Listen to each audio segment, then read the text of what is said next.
Ionavation. We out in New Rochelle, Ionavation. Moving with Intel, Ionavation. Now we in the groove. Hello, Ionavators. Welcome back to the Ionavation podcast. I'm your host, Jordan Hill. I am a marketing major here at Iona College. I am also an intern here at the Hynes Institute. I am joined with my co-host. Hey, it's Juan. I'm a sophomore here at Iona, studying computer science, philosophy, and entrepreneurship. And today we have our guest, Danny. Hi, Danny. Hey, everybody. How you doing? Hey, Danny. Thanks for having me on, guys. No problem. So, yeah, thank you for being here. So, Danny, first, I would like to ask you, what's your role here at Iona College, at the Hynes Institute specifically? Like, just so people at home know exactly what you're about, because you do a lot here. I see you all the time. And knowing your title, like, you fit it pretty well. Okay, well, thanks for that. Firstly, one of the titles that I'm really, really proud of, or roles that I'm really proud of, is I'm an alumnus of Iona College. So undergraduate class of 2006. I played on the baseball team while I was here. I was involved in student government a little bit. I was also a campus minister on campus with, led by Carl Foley, who's still over in campus ministry. So I was shaped by a lot of those experiences, and we'll probably talk about it a little bit today, but all of those are entrepreneurial in their own way. Yeah. So as the entrepreneur in residence on campus, for the past year, I've been helping engage with students with their minds and their ideas, maybe some of their teams, if they're forming a team. And essentially the main activity is to encourage how to match their idea with the world, and how it would work and what it would do. So I spend a lot of time with students. It's probably the number one thing that I love about being the EIR, the Entrepreneur in Residence on campus. Mm-hmm. But secondly, in order to do that properly, we really want to build up a mentor network of professionals and practitioners across public, private, and nonprofit sectors. And bring those folks to campus as we could have in the past, and now virtually, largely, to make connections, to build the expertise and the experience of the student entrepreneurs on campus. It's those two things combined, I think, bring a lot of energy to the process of entrepreneurship. So thanks for letting me dive in here on a lot of this today. No, yeah, of course. Because I asked that because entrepreneur in residence, like, on the surface, kind of seems like you live in an entrepreneurial space. Like, just for me, just like naturally, I'm like, oh, like, you're here all the time. And that's why I say, like, you fit that so well, because you're here engaging with students 24/7, which is like wonderful. Yeah, I think, part of the role is being still on campus. If someone were to walk in or ask for a meeting, something might be on their minds. But also as a part of the role, I forgot to mention, I teach, a class or two, and that's across, undergraduate, all 4 years, and graduate as well, including mainly the MBA program in La Penta. What I always like to say is, one cool thing about entrepreneurship is it lives in your mind, it lives in your heart, right? It lives in your spirit, your body in many ways. So in some senses, it doesn't really matter if you're a freshman or a second-year MBA.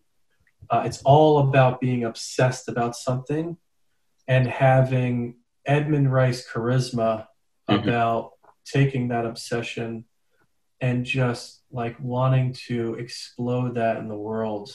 And just go at that as much as possible. And what we're trying to do at the Hynes Institute is teach and educate and mentor different ways, because it is different for everyone, different ways to build that up, and build capacity and build mindset and methods on how to do that in the world. Excellent. And just piggybacking off of that, do you think that students are in a good position to become entrepreneurs? Generally speaking, yes, I think so. Especially through the Hynes Institute. I think anyone that walks through the door is going to be treated not only with respect, but is going to be encouraged to tap into themselves in their own way. So I think that's a good first step. So any curiosity that a student has, if they want to take action on that, it's a really good place to be. But taking a step back, I think it's a larger conversation, and I might be taking a contrarian viewpoint on this, but I don't know yet if every student is positioning themselves to be an entrepreneur. Okay. What I mean by that is you can be entrepreneurial, and there's a huge element of having the right mindset and on growth and life learning and the energy that comes from that and the curiosity that comes from that. Mm-hmm. But launching a business or owning a huge venture within a big organization, whether that's a nonprofit or a corporation, it takes a lot of yourself. It takes a lot of your time, your effort. And I do believe as years and years and years of experience, and I'm still learning. So please, anyone out there, argue with me on this, but I still think it takes a certain temperament, a certain type of yearning to want to do that. So the answer is yes and no, but it's got to fit with what you want to do in life. Yeah, definitely. And you said about what entrepreneurship requires of each one of us. What do you consider to be essential skills for being an entrepreneur or funding a business? This might seem maybe slightly off as an answer or slightly unexpected, but I think I have two general points of feedback. The number one is, just like you study the great books, and if you don't know what I'm referring to as the great books, it's these classics that are about the human condition. Entrepreneurship is truly interdisciplinary. So the first piece of advice or insight would be you have to know yourself, and you have to be willing to step into yourself, right? If you have the confidence, or if you have the tenacity, if you have the self-drive to always want to go out and talk to other people and learn, and get better and better and better, that's a huge part of the human condition that you need to tap into. And the folks that don't, who lose sight of that, like what's driving them every day when they wake up, and what they're, what one main problem they want to solve, what contribution they want to make, you have to be clear on those things. And that requires human condition clarity, on that. It's not always driven by the problem that you're solving. What I mean is like the tech you're building or the service you're building. A lot of those things are rubber balls. They can bounce back. You're the glass ball. So you have to you can't break yourself. You have to be so clear on that. The second is, and I guess I'll harken back to my time as an undergraduate when I played baseball. I was on the team, and my brothers would know this from that time, but I was a utility player. I could almost seamlessly play shortstop or center field on any given day. So as an entrepreneur or someone that wants to grow into that more, everyone always talks about it as you're wearing different hats. But the reality is you have to be good enough at every hat to know when to hire someone else or bring someone else on, or to do it yourself. And that in itself is a skill that I think people underestimate. When you it goes back to the human condition. Then you start getting overwhelmed, you start getting stressed, and you start underperforming. So you have to use your utility as a player on that team to achieve the goal, not necessarily for you to achieve every part of that goal. If I could end this on one piece of advice, my mentor, one of my mentors said to me once, do you want to solve the problem, or do you want to solve the problem? And what he meant by that was, do you, Danny Potocki, want to do everything? Or do you, plural, as a team, want to solve the problem? And obviously, my answer to that, but that's what I would encourage everyone to think about for their own their own utility. Yeah. Just piggybacking off of that, do you think that it is, I wouldn't say easier, but let's say easier to be more successful when you are venturing out on your entrepreneurship by yourself or with a team? Yeah. So, I mean, this is, we could really have a whole nother podcast session on this, or a class on this, or an event on this, or a series of events. But, there's sort of the gut response and the experiential response. And then there's also the data and in the industry. And the data in the industry shows that teams win. Okay. Whether there's 3 components to a team or 5 components to a team, or, we can have all those arguments, but teams win. Yeah. And everybody from the management guru of the 20th century, Peter Drucker, so anyone in La Penta listening, if you haven't come across Peter Drucker, go to your professors and ask about it, what book you should read, all the way to contemporary startup culture of this 24/7, just back to against the wall, try to survive. And even during COVID, teams win. Yeah. So I think the second part of that is it's the environment that you consistently put yourself in.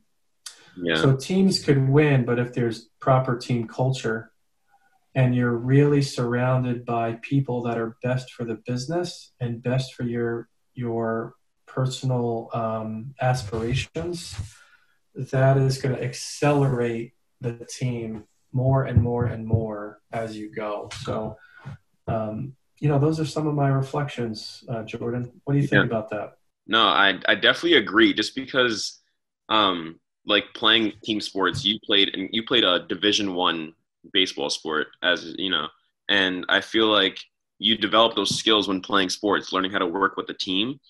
And I feel like, honestly, some Division I athletes may be the most entrepreneurial people in the world, just because they already have that team camaraderie. They know how to work with teams and people that they've never met, people that are from different states, but somehow they all, manage to come together and, win championships and do other things like that. So I definitely can see how teams definitely help in an entrepreneurial venture. Yeah, let me add one other component to that, because I want to speak to a broader set of students and even professionals that might be listening. I love everything you said about the teams. One other thing to take a step more broadly back is I would say I would explain it slightly differently. I would explain it as whatever you step into that requires a team, that's going to help accelerate that growth. So if you're a performance artist that needs to put on a play or a dance, there's a lot of nerves associated with that, just like bottom of the ninth, 2 outs, bases loaded. And you're stepping into wanting to give other people an experience, So that mindset, even as an artist, is there. That mindset of being, so that's like drama club and things like that. But if it's also, imagine leading a volunteer effort on a midnight run, or you're going to feed the hungry, or you're collecting clothes. It just simply requires this repetitive nature of having the confidence to reach out to all these people and say, look, we need to make this happen by this date with this amount of goal, with this process. So when you decide to step into something, if you are not obsessed with that, then walk away from that. Yeah. If you commit to be obsessed to that and spend your time, energy, thoughts, and all these capacities and functions, then do that. Obviously with honor and respect and with focus. So thanks for opening that up, Jordan. So Danny, can I ask you, are you building a team at Hynes Institute?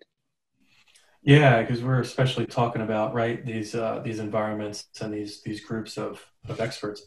I mean, a big part of what we're doing, I mentioned it when we first started talking about the EIR role, is going out into the community and telling the story of the Hynes Institute and what students are doing with their ideas, and sourcing practitioners across different industries, sourcing experts and subject matter experts who are deeply experienced and have that expertise, a range across different fields and disciplines, and also, ventures. Maybe they're launching something now and going through it. Maybe they've been a 30-year corporate executive and everything kind of in between. And, we've pulled from the alumni network, we've pulled from the local Nurse Shell community, we've pulled from folks that are across the country who have heard about the good work we're doing and want to be involved. So yeah, we're trying to bring a lot of that energy and expertise to the students. Essentially, what it means for the student is if you walk in the door, if you're part of an event, and you have someone that you need to give a different perspective on, or you have a really specific question on how do I make this t-shirt and what does the manufacturing process look like? We have a network now of, over 150 mentors who are deeply engaged and some even beyond that, to make connections for you. And sometimes that's the result of one session where you walk away and say, that was a great insight. There's entrepreneurship talks that these mentors give. There's workshops where you can walk away with a tool and learning a digital tool or a platform, a pro forma for financials, and a whole range of hostings there. And then also, the friendship side and the networking, that maybe that relationship down the road becomes more meaningful and impactful for you as you build. So it's really about encouraging students to build those relationships. Thank you very much for sharing. And can I ask you one last question? So do you have any words of encouragement for those students that are driven to be entrepreneurs and change agents? Sure. Wow. Yeah. To be a real change agent and to make a contribution on whatever this is, I always encourage students to think about what I call their 400-year line. And I know that students that have been in my classes have heard this, but you've been shaped by people before you and your family and your communities for 200 years. Think about your great-grandparents living all the way back. And you need to, I encourage you, it's an imperative to think about a solution that will last 200 years. I don't want it to last for 2 years. I want it to last for 200 years and make a real contribution to the world. So in order to do that, it sounds maybe more simple than maybe advice you might be expecting, but you have to take care of yourself. You have to take care of others and your family. And that's where, just living in the world, you're going to recognize what problems exist, where you're naturally sort of your acumen and your temperament are going to lead you. It sounds philosophical, but if you're just constantly applying this curiosity and this obsession in the world with this longevity of view, 200 years, then you might say to yourself, okay, I think I want to build that artificial intelligence platform that's going to make a contribution in 200 years. But maybe that first step you're taking is a test or an experiment towards that. Yeah. So don't throw it out that you think, oh, this might only last until next week. Next week, you're going to iterate on that. And then next year, you'll iterate on that. And then 10 years from now, you'll be saying, I can't believe I spent 10 years on this. Yeah. So, extend your view a little bit, 200 years, and try to sit down and really now think what contribution you want to make. That's my advice. Yeah. Well, thank you, Danny. That is some actual powerful advice, just because, leaving a legacy is never easy, but I think that is, if you want to build something, I think that is the mindset you should have. So, yes, thank you once again for coming on this podcast. You guys can follow the Hynes Institute podcast at the Hynes Institute, and you can follow them on all the social medias at the Hynes Institute. So thank you guys so much for tuning in, and we're going to log off in English today. So goodbye, guys. Yeah, peace to everybody. We really working, Gale Ventures the spot. Bert and May got the podcast hot. We innovating, no debating, we creating. Ionavators in our lane, never hating. We just worry about us and what we do. Ionavation podcast show, get in tune.